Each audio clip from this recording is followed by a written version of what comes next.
Shalom semuanya. Pada waktu tanggal 20 Februari 2022, waktu saya berulang tahun yang ke-73, saya membaca dari Markus 4 ayat 26 sampai dengan 29 yang berkata seperti berikut. Lalu kata Yesus, beginilah hal kerajaan Allah itu. Seumpama orang yang menaburkan benih di tanah. Lalu pada malam hari ia tidur, dan pada siang hari ia bangun, dan benih itu mengeluarkan tunas. Dan tunas itu makin tinggi. Bagaimana terjadinya? Tidak diketahui orang itu.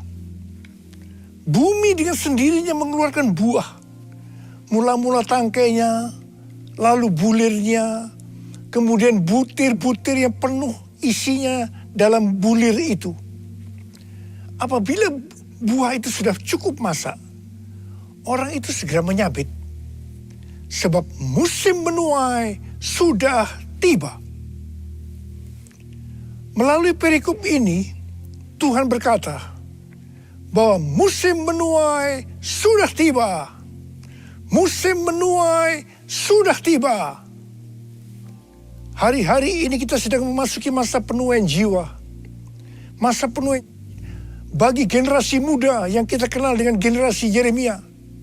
Masa penuaian jiwa yang terbesar dan yang terakhir. Dan Tuhan ingatkan bahwa masa penuaian jiwa itu identik dengan masa peperangan rohani yang dahsyat. Karena itu kita harus menjadi pemenang. Pada waktu Yosua menggantikan Musa untuk masuk dan merebut tanah perjanjian, maka supaya menjadi pemenang, Tuhan berpesan kepada Yosua dalam Yosua 1 ayat 7 sampai dengan 9 yang berkata, hanya kuatkan dan teguhkanlah hatimu dengan sungguh-sungguh. Bertindaklah hati-hati sesuai dengan seluruh hukum yang telah diperintahkan kepadamu oleh hambaku Musa. Janganlah menyimpang ke kanan atau ke kiri, supaya engkau beruntung kemanapun engkau pergi. Janganlah engkau lupa memperkatakan kitab Taurat ini, tetapi renungkanlah itu siang dan malam, supaya engkau bertindak hati-hati sesuai dengan segala yang tertulis di dalamnya. Sebab dengan demikian perjalananmu akan berhasil dan engkau akan beruntung. Bukankah telah kuperintahkan kepadamu, kuatkan dan teguhkanlah hatimu. Jangan kecut dan tawar hati, sebab Tuhan Allahmu akan menyertai engkau kemanapun engkau pergi. Supaya kita menjadi pemenang seperti Tuhan berbicara kepada Yosua, maka yang harus kita lakukan adalah yang pertama, kuatkan dan teguhkanlah hatimu. Jangan kecut dan tawar hati, sebab Tuhan akan menyertai kita. Katakan amin. Yang kedua, jangan menyimpang ke kanan atau ke kiri. Dan yang ketiga, perkatakan firman Tuhan dan renungkan itu siang dan malam, supaya kita bertindak hati-hati sesuai dengan firman-Nya. Jadi setiap kali bangsa Israel akan merebut suatu kota, mereka pasti akan bertanya kepada Tuhan, bagaimana caranya untuk menjadi pemenang? Kuatkan dan teguhkan hatimu, jangan takut dan tawar hati, sebab Tuhan besertamu. Kuatkan dan teguhkan hatimu, Yesus Tuhan berjalan di depanmu, berikan kemenangan. Yesus Tuhan berjalan di depanmu, berikan kemenangan.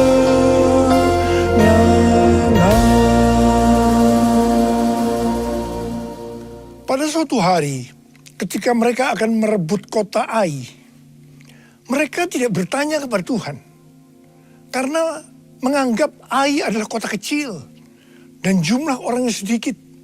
Jadi mereka menganggap enteng. Tetapi apa yang terjadi? Justru mereka kalah perang.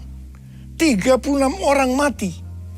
Ini membuat mereka sangat tawar hati. Mereka berseru-seru meminta ampun kepada Tuhan. Pertanyaannya, mengapa mereka bisa tidak bertanya kepada Tuhan? Padahal di setiap langkah mereka, setiap kali mereka merebut satu kota, mereka akan bertanya kepada Tuhan. Jawabannya, Tuhan yang mengizinkan mereka lupa bertanya. Karena ada dosa dari Achan yang mengambil barang yang dikhususkan.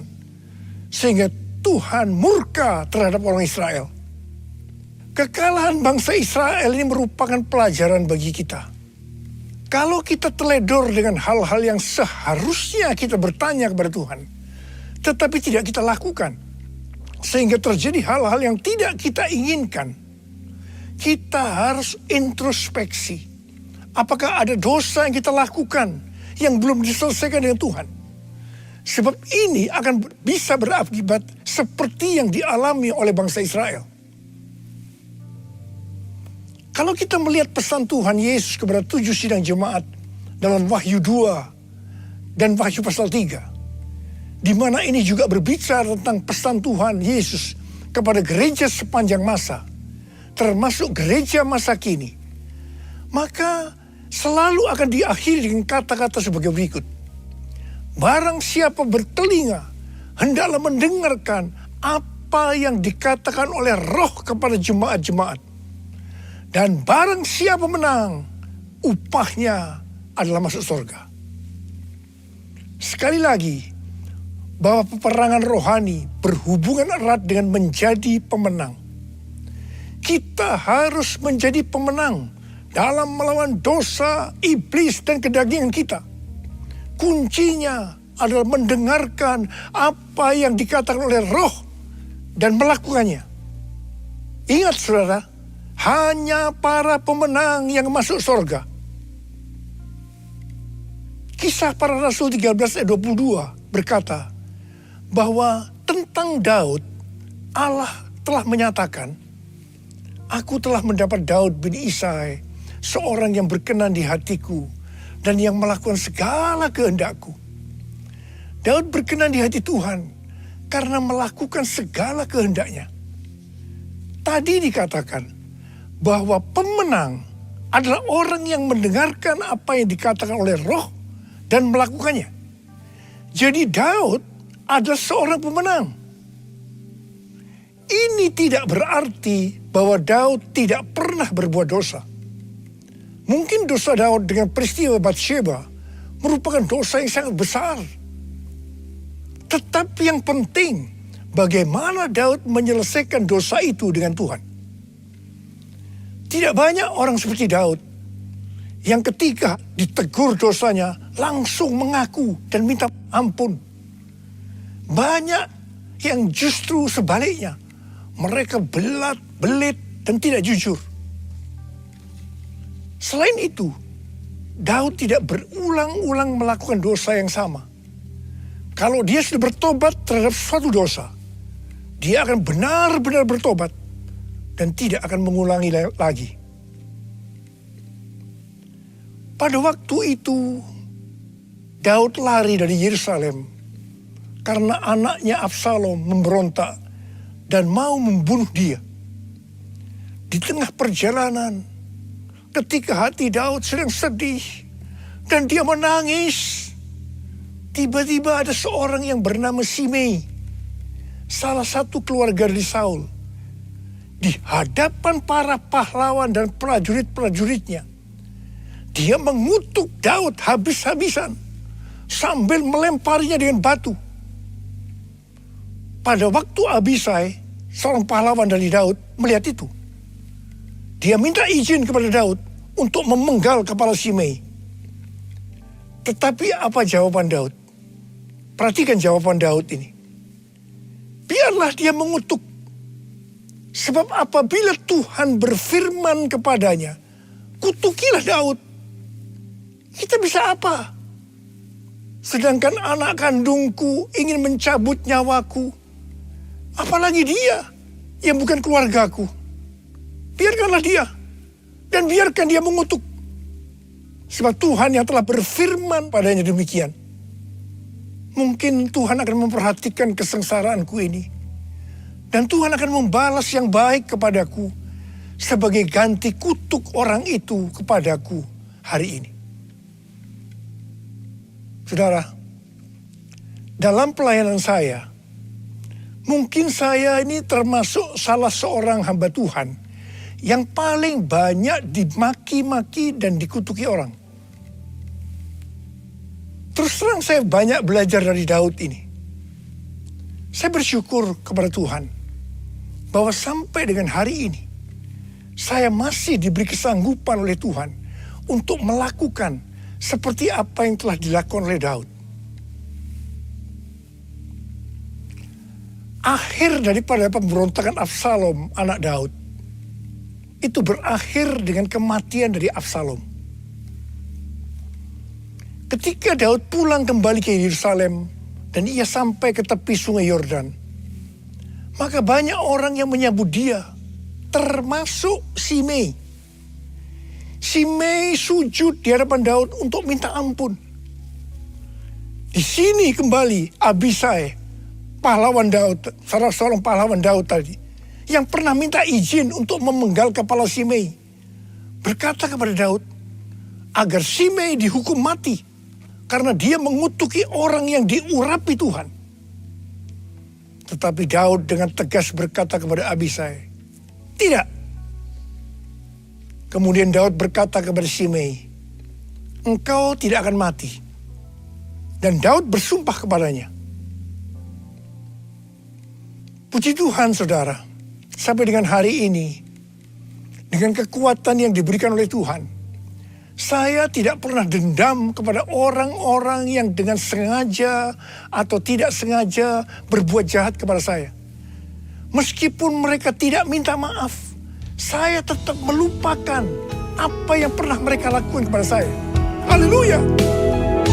Allah yang bela,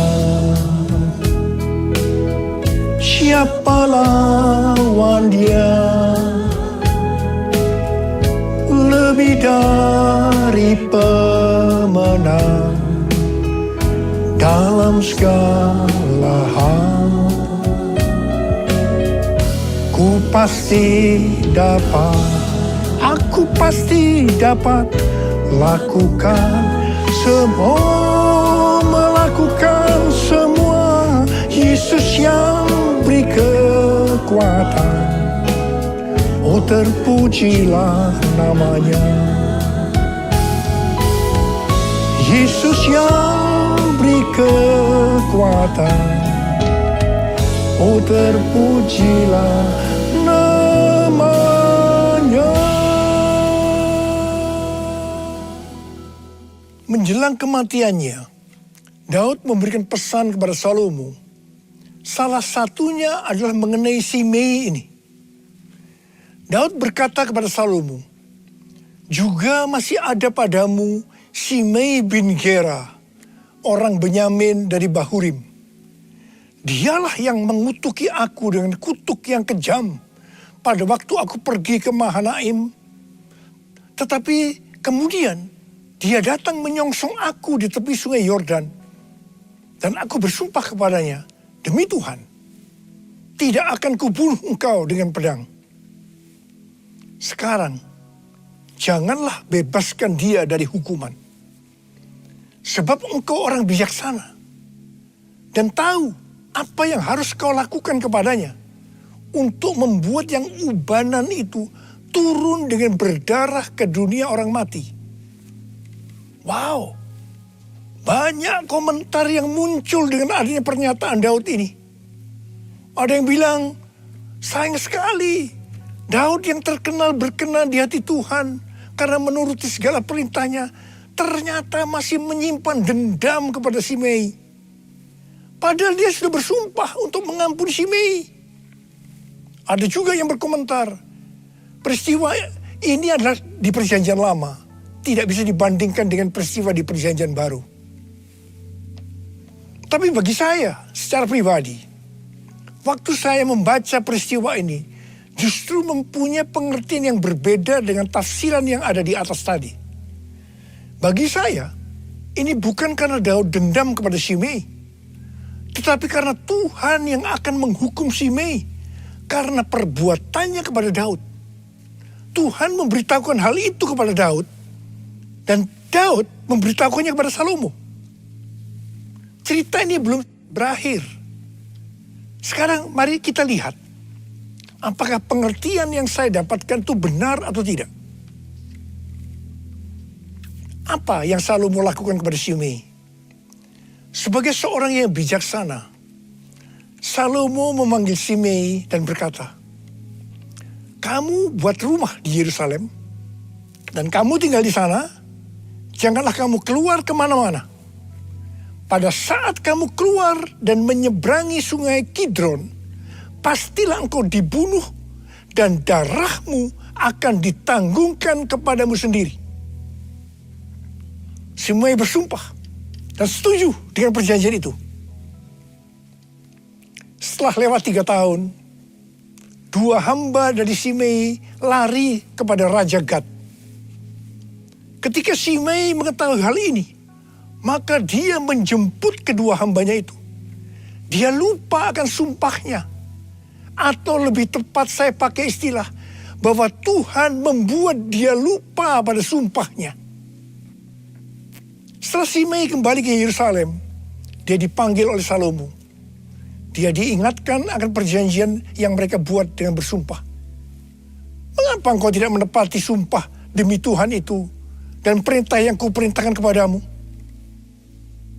Kemudian Salomo berkata kepada Shimei, "Engkau sendiri tahu dalam hatimu segala kejahatan yang kamu perbuat kepada Daud ayahku.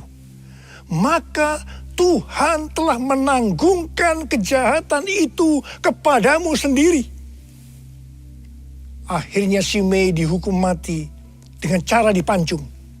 Artinya dia turun ke dunia orang mati dengan berdarah seperti yang dikatakan oleh Daud kepada Salomo. Di sini jelas sekali bahwa bukan Daud yang dendam kepada Shimei, tetapi Tuhan sendiri yang menghukum Shimei karena kutukan-kutukan jahat yang keluar dari mulutnya kepada Daud. Melalui kisah Shimei ini, Tuhan mengingatkan kita tentang mulut. Menurut kalender Ibrani, bahwa dari tanggal 6 September 2021 sampai dengan 26 September tahun 2022, kita masuk dalam tahun 5782 yang disebut sebagai tahun Pebet. Pebet artinya 82. P adalah angka 80 yang menggambarkan mulut. Bet atau huruf kedua dalam alfabet Ibrani digambarkan dengan sebuah tenda atau rumah atau tempat kediaman. Ada 2 tempat tinggal dari umat manusia. Yang pertama adalah di bumi. Dan yang kedua, di sorga atau di neraka. Sekarang dalam tahun 5782 atau Pebet ini, kita diingatkan bahwa kita masih hidup dalam dunia ini.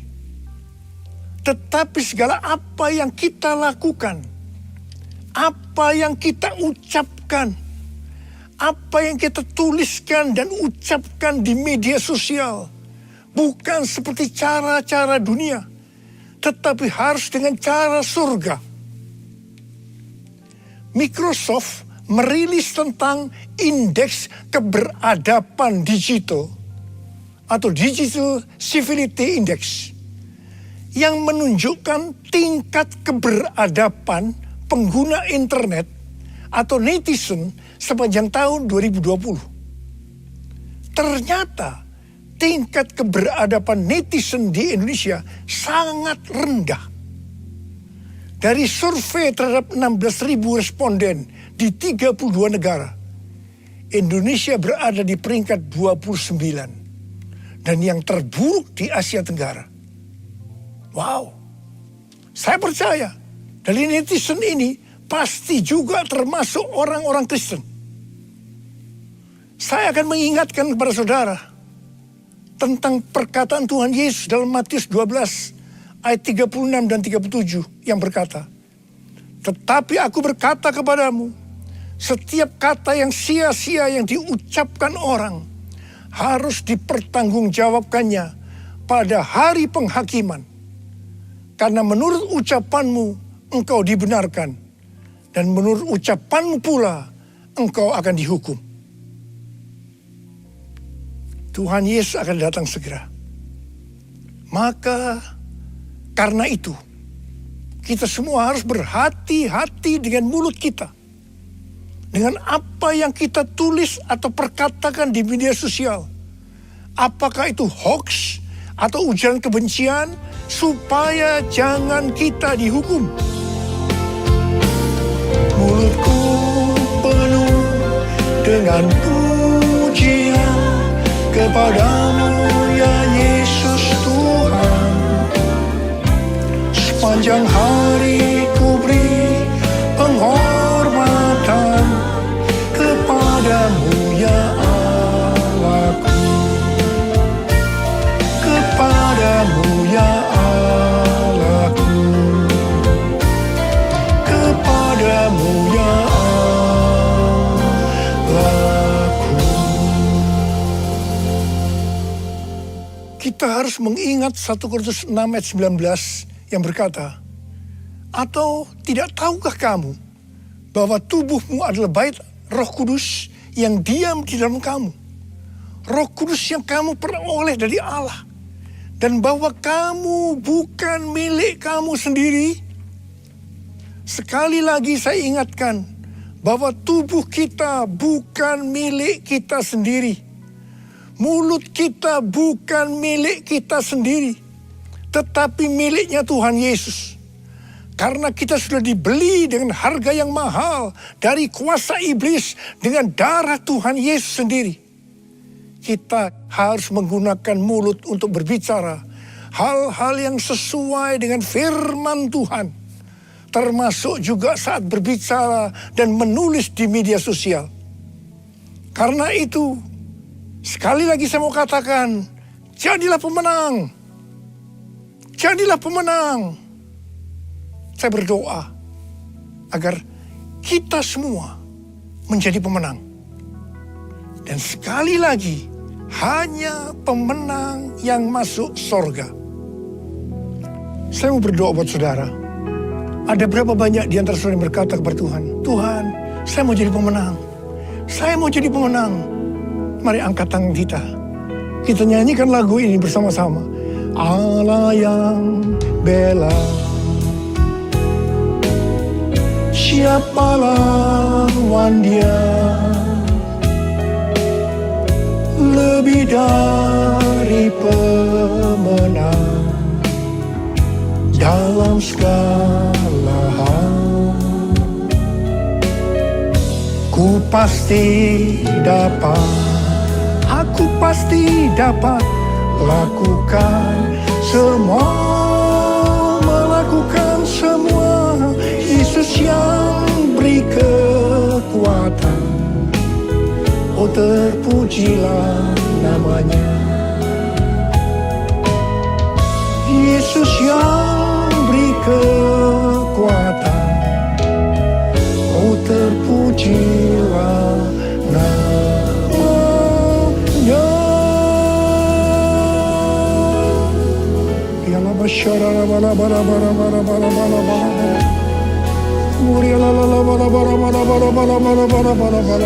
Angkat tangan saudara.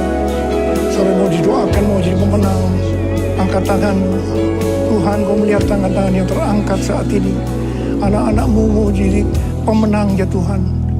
Menjadi pemenang, dan hamba-Mu tahu itulah yang kau kehendaki agar kami semua menjadi pemenang. Oh, berdoa buat mereka ya Tuhan. Berdoa buat segala pergumulan yang mereka hadapi hari-hari. Jadikan mereka pemenang. Mereka pasti dapat ya Tuhan, karena Engkau yang menyertai kami. Karena Engkau yang menyertai kami, Tuhan terima kasih. Terima kasih, terima kasih. Dalam nama Yesus kami berdoa. Dalam nama Yesus, haleluya, haleluya, haleluya, amin. Mari saudara-saudara, kita akan masuk dalam perjamuan kudus. Kita akan mengingat ayat ini.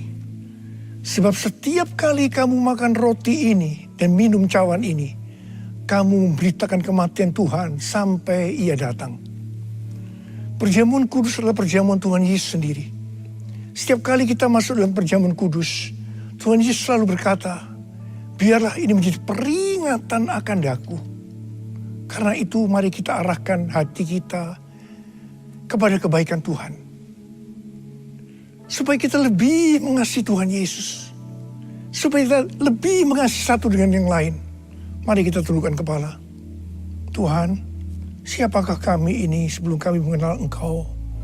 Kami semua orang berdosa. Upah dosa adalah maut, mati. Tapi Engkau yang tidak berdosa telah dijadikan dosa oleh karena kami. Engkau harus turun dari surga mulia, menjelma menjadi manusia, mati ganti kami dengan penderitaan yang luar biasa. Sungguh kalau kami pikirkan Tuhan betapa baiknya Engkau itu. Engkau jadikan kami sebagai anak-anak-Mu. Engkau memberkati, Engkau menuntun, Engkau membela kami ya Tuhan. Engkau menyembuhkan kami, Engkau juga menegur kalau kami salah.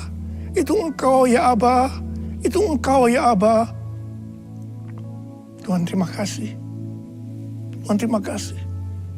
Tuhan akan memberkati kita melalui perjamuan kudus ini. Tapi Tuhan mau kita makan dan minum dengan cara yang benar. Karena itu mari kita introspeksi. Jujur di hadapan Tuhan. Jangan ada yang disembunyikan. Kalau ada hal-hal yang saat ini Tuhan ingatkan. Agar kita harus menyelesaikan dengan Tuhan. Mari kita selesaikan. Mari kita selesaikan sebelum kita masuk dalam perjamuan kudus. Katakan, ampuni saya Tuhan. Ampuni saya.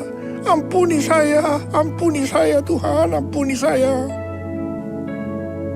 Kau melihat anak-anak-Mu yang sedang meminta ampun kepadamu ya Aba. Ampuni mereka. Ampuni juga hamba-Mu ini. Ampuni kami semua. Bapa, terima kasih.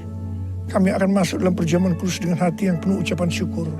Dalam nama Yesus kami berdoa. Amin.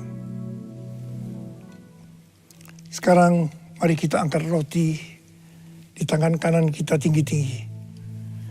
Sebab apa yang telah kuteruskan kepadamu telah aku terima dari Tuhan. Yaitu bahwa Tuhan Yesus pada malam waktu diserahkan mengambil roti. Dan sesudah itu ia mengucap syukur atasnya. Ia memecah-mecahkannya dan berkata, inilah tubuhku yang diserahkan bagi kamu. Perbuatlah ini menjadi peringatan akan aku. Sudah dikasih Tuhan, bukankah roti yang kita pecah-pecahkan ini adalah persekutuan kita dengan tubuh Kristus? Mari kita makan dalam nama Yesus.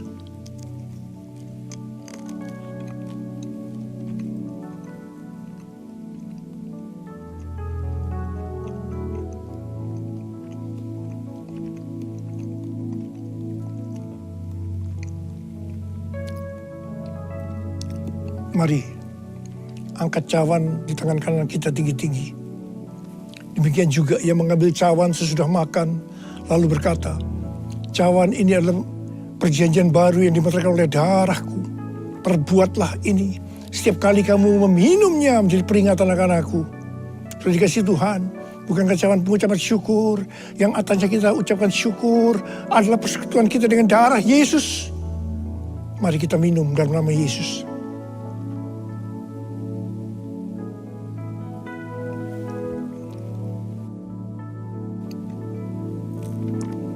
Mari angkat tangan kita. Ucapkan syukur kepada Tuhan. Dengan suara. Jangan diam. Tuhan terima kasih. Tuhan terima kasih. Buat kebaikan-Mu ya Tuhan.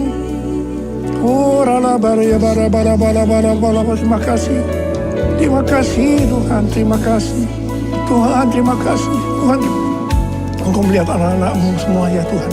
Engkau mengasihi mereka. Berkati mereka, Engkau menyembuhkan mereka yang sakit, yang dalam persoalan, Engkau memberikan jalan keluar.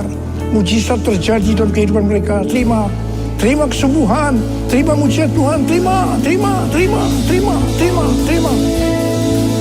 Terima kasih ya Abah. Terima kasih ya Abah. Terima kasih, terima kasih, terima kasih. Terima kasih Yesusku. Terima kasih Yesusku. Puji syukur hanya bagi Tuhanku. Terima kasih Yesusku. Terima kasih Yesusku. Puji syukur hanya bagi Tuhanku. Terima kasih. Terima kasih Yesusku. Terima kasih Yesusku. Puji syukur hanya bagi Tuhanku. Terima kasih Yesusku. Terima kasih Yesusku. Puji syukur hanya bagi Tuhanku. Puji syukur hanya bagi Tuhanku. Puji syukur hanya bagi Tuhanku.